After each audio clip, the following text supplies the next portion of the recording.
주일과 안식일. 교회는 사람이 끌고 나가는 것이 아니라 하나님이 시작해서 하나님이 끌고 가시면서 믿음의 선진으로 끝내십니다. 구약의 이스라엘 백성이 가장 민감하게 지키려고 노력했던 계명 중에 하나가 안식일입니다. 하나님은 10계명 중에서 가장 길게 설명하신 것 또한 안식일입니다. 따라서 출애굽기 20장은 안식일에 관한 계명인데 이스라엘 백성은 안식일을 지키는 것에 거의 목숨을 걸다시피 했습니다.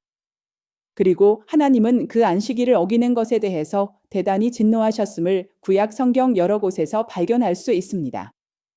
출애굽기 20장 14절 이하에 너희는 안식일을 지킬지니 이는 너희에게 성일이 됨이라 무릇 그날을 더럽히는 자는 죽일지며 무릇 그날에 일하는 자는 그 백성 중에서 그 생명이 끊쳐지리라.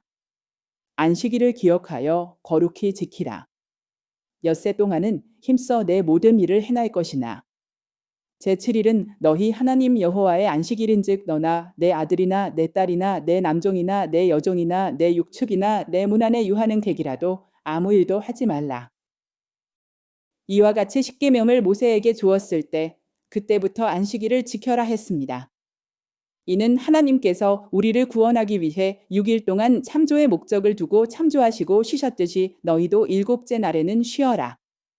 그러므로 안식일은 우리가 보탤 것이 없는 완전한 날이라 그날을 기념하면서 영원한 안식을 누리라는 뜻입니다. 그래서 하나님께서는 안식일을 범하는 자는 돌로 쳐서 죽이라고 단호히 말씀하셨고 민수기 15장 32절 이하에 여호와께서 모세에게 이르시되 그 사람을 반드시 죽일지니 온 회중이 진 밖에서 돌로 그를 칠지니라. 온 회중이 곧 그를 진 밖으로 끌어내고 돌로 그를 쳐 죽여서 여호와께서 모세에게 명하신 대로 하니라. 이렇게 말씀하시므로 실제로 그런 일이 있었음을 성경에 기록하고 있습니다. 그렇기 때문에 창세기 2장 3절에 하나님이 7째 날에 복 주사 거룩하게 하셨으니 이는 하나님이 그 창조하시며 만드시던 모든 일을 마치시고 이날에 안식하셨습니다. 이렇게 밝히셨습니다. 그래서 유대인들은 안식일을 어기는 것에 대해 엄청난 두려움을 갖고 있었습니다. 그리고 하나님은 이스라엘이 계명을 어기고 하나님 앞에 패역한 일을 할 때마다 너희가 안식일을 어겼다. 라고 율법을 지키지 않은 행위의 대명사로 유독 안식일을 강조해서 그들을 책망하시는 것을 볼 수 있습니다. 그러면 도대체 그 안식일이 뭐길래 하나님은 안식일을 범하는 것을 못 견뎌 하시는 것입니까? 그리고 예수를 믿는다고 하는 사람들조차 지금도 안식일을 지킨다고 호들갑을 떠는 것입니까? 어떤 사람은 주일은 꼭 자기 교회에서 예배를 드려야 한다고 강조하는 목사도 많습니다. 그런 사람은 유학을 가거나 이사를 가서도 꼭 헌금을 전해 자기가 다니던 교회에 온라인으로 붙입니다. 도대체 그 안식일이 무엇이기에 그렇습니까? 그런데 신약에서 예수님은 어떻게 보면 그 안식일을 의도적으로 범하신 것처럼 보일 정도로 안식일에 무수히 많은 일을 하셨습니다. 38년 된 병자를 고치신 것도 안식일이고 소경된 자에게 진흙을 이겨 발라 그 눈을 뜨게 하신 날도 안식일입니다. 그리고 손마른 자를 고치신 것도 안식일이고 제자들이 이삭을 비벼 먹은 날도 안식일입니다. 먹은 게 중요한 게 아니라 비빈 게 안식일을 어긴 겁니다. 복음서를 읽다 보면 예수님은 일부러 그 안식일에 일을 하고 계신 것 같이 보입니다. 그래서 안식일을 어기신 일 때문에 결국 죽음에 이르게 되는 미움을 사게 된 겁니다. 그렇다면 이제 그 안식일의 참된 의미를 살펴보고 왜 우리 주님은 그 안식일에 그러한 일들을 하셨는지 추적해 보도록 하겠습니다. 그래서 사도 바울이 왜 이렇게 교리 설명에 심혈을 기울여서 유대인들의 엉터리 열심과 가장 사악한 죄악인 율법주의를 경고했는지 확실하게 알아보도록 하겠습니다. 성경에서 안식이란 말이 나오는 것은 창세기 2장 2절에서 처음 나옵니다. 하나님께서 창조를 모두 마치시고 7째 날에 안식하셨다는 구절의 안식일을 이해하는 키가 나옵니다. 그날을 거룩하게 하셨다는 말인데 이는 어떤 목적을 위해 따로 구별해 놓으셨다는 말입니다. 하나님께서 그 안식일을 거룩하게 구별하시고 그날에 복을 주셨다고 하십니다. 그 안식일을 지키라고 하시면서 그날을 지켜야 하는 근거를 창조기사로 대십니다. 내가 천지만물을 창조하고 7일째 쉬었다. 그러므로 너희도 안식일을 지켜 아무 일도 하지 마라.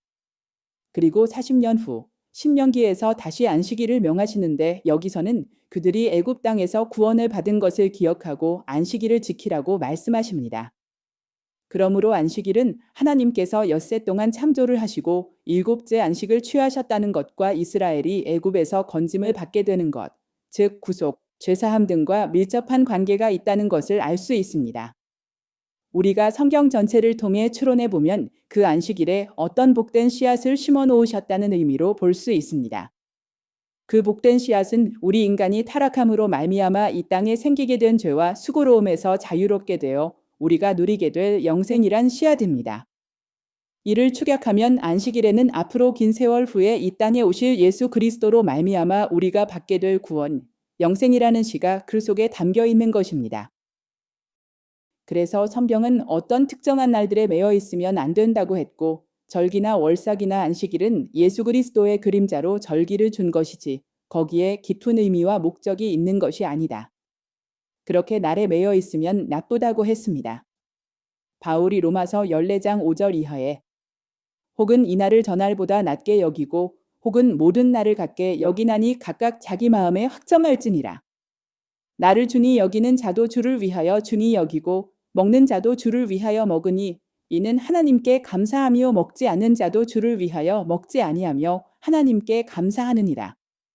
이와 같이 그 모든 것이 주를 위한 것이어야 합니다. 목적이 그날에 있는 것이 아니라 주를 위한 것입니다. 우리는 왜 주일만 고집하고 있는가? 그러기 때문에 소문으로 신앙생활하면 안 됩니다. 왜 주일날 모이는가? 안식일은 없어졌지만 안식일과 주일은 아주 밀접하게 연결되어 있기 때문입니다. 그렇다면 안식일 어떤 의미를 갖고 있는지 알아야 합니다. 안식일은 하나님께서 창조하신 완벽한 날입니다. 그래서 이 참지창조가 하나님임을 고백하는 일입니다. 일을 하고 안 하는 것과의 문제가 아니라 안식일에 쉬지 않으면 하나님의 창조를 부인하는 것이 되기 때문에 그날 일하는 사람은 죽이라고 한 겁니다. 그래서 안식일의 주인이신 예수께서 그날만 골라서 일부러 많은 일을 하신 겁니다. 구약시대는 하나님을 사명하기 위해 이스라엘을 모델로 쓰시느라 돼지고기를 먹지 말아라. 여자는 머리를 깎지 말아라. 등의 이 모든 것들은 예수 그리스도가 오심으로 십자가에서 이스라엘이 구원받는 것을 상징한 겁니다. 이는 율법이 완성되어 부정한 짐승을 잡을 필요가 없어진 것이고 예수 그리스도 안에서는 늘 정결해졌기 때문에 여자는 머리를 깎지 말라고 한 겁니다. 성경에서의 여자가 곧 교회입니다.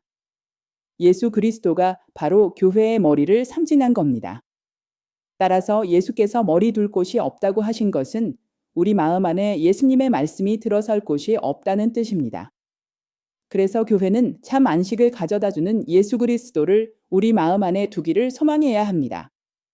골로새 2장 16절 이하에 그러므로 먹고 마시는 것과 절기나 월삭이나 안식일을 인하여 누구든지 너희를 탐론하지 못하게 하라. 이것들이 장래일의 그림자이나 몸은 그리스도의 것이니라. 라고 밝히신 겁니다. 주일은 토요일입니다.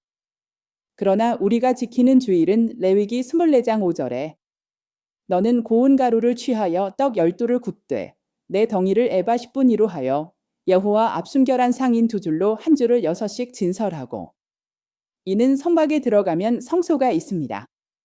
성소에는 촛대, 향단 떡상과 떡상에 진설병이 12개 있습니다. 일주일 내내 놔두다가 안식일에 새 떡으로 갈아줍니다. 일곱째 날에 인간이 범죄함으로 안식일이 깨졌습니다. 그래서 새로운 언약의 결과로 주어질 날을 일곱째 날에 다른 일을 시작하셔야 합니다. 이제는 영원히 변하지 않을 죄인들의 마음에 뚫고 들어오셔서 일곱째 날에 시작해야 합니다. 그래서 38년 된 병자를 고쳐주시면서 우리 아버지가 일하니까 나도 일한다고 하셨습니다. 그리고 예수께서 우리를 품에 안고 십자가에 죽으시면서 다 이루셨다고 하신 겁니다. 그 일곱째 날에 십자가에서 다 이루시고 8번째 날 영광스러운 부활을 하셔서 기념하고 소망하는 것이 주일입니다. 말씀 즉 성령으로 오신 예수 그리스도를 기뻐하고 찬양하는 것이 주일날 예배를 드리는 안식의 참된 의미입니다. 그렇기 때문에 8일째 할례를 하신 겁니다.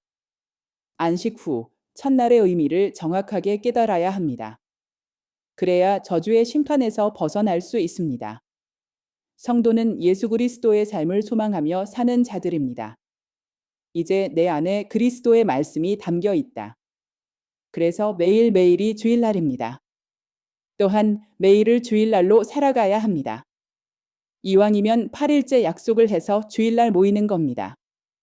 다만 예수께서 부활하신 안식 후 첫날이 약속되어진 것이라 모이는 것일 뿐입니다. 그러므로 시간이나 날짜나 절기는 아무런 의미가 없습니다. 지난주가 부활절입니다. 교회마다 사순절이라 해서 고난주간으로 어떤 교회는 하루 일식의 금식을 권하기도 합니다. 이미 부활하셔서 우리 심령 안으로 말씀으로 오신 예수 그리스도를 아직도 부활절임내, 성탄절임내 하면서 각 교회마다 예수 그리스도를 해마다 죽이고 있습니다. 더욱 웃기는 것은 부활절 기념을 상징한다고 삶을 달걀을 주는데 어떻게 삶은 달걀이 부활이 되는지 그것부터가 웃기는 발상입니다. 그게 다 헌금 착취가 목적이 아니라면 무엇 때문인가요? 교회들에게 다시 묻겠습니다. 정말 부활절의 의미를 알고 그날을 기념하는 건지요? 그렇다면 달걀 몇 개 손에 주어주면서 헌금 봉투 나눠주지 않습니다. 에스겔 44장 16절 이하에 그들이 내 성소에 들어오며 또 내 상에 가까이 나와 내게 수종 드러나에 맡긴 직분을 지키되 그들이 안뜰문에 들어올 때에나 안뜰문과 전 안에서 수종들 때에는 양털 옷을 입지 말고 가는 대옷을 입을 것이니 가는데 관을 머리에 쓰며 가는데 바지를 입고 땀나게 하는 것으로 허리를 동이지 말 것이며. 여기서 하나님께서 제사장의 옷차림에 대해 말씀하시는데 제사장은 땀나는 옷을 입으면 안 된다고 하십니다. 땀하면 하나님이 아담한테 내린 저주가 생각날 겁니다. 아담은 땀을 흘리지 않으면 먹고 살 수 없습니다. 따라서 인간은 수고로만 결과를 얻을 수 있습니다. 제사장은 다만 그림자로 모델로 보여주는 겁니다. 즉 에스겔 44장의 말씀은 구원이란 너희들의 수고로 얻어지는 것이 아니라는 뜻입니다. 그래서 신앙 고백으로 고백하는 것이 주일날 일을 하지 않고 예배드리는 겁니다. 그런데 예수님은 안식일날 많은 사람들을 고쳐주셨습니다. 안식일은 사람을 위해서 있는 것이지 사람이 안식일을 위해서 있는 것이 아닙니다. 따라서 7일째는 구원하는 일이 안식일의 의미이기 때문에 누군가 구원을 필요로 하는 사람이 생길 때는 그 일이 우선순위이기 때문에 주일날 교회에 빠지고 그 일을 먼저 선행하는 일 자체가 바로 예배를 드리는 것이 됩니다. 그래서 하나님께서 우리에게 기억하라고 주일을 허락하듯이 교회는 주일날 성실하게 예배드려야 합니다. 그러므로 그날이 어떤 날인지 분명하게 아는 사람은 주일날 하나님께 찬양드리고 예배드리는 것이 행복해 세상적인 일에 연연하지 않고 그날을 즐기는 겁니다.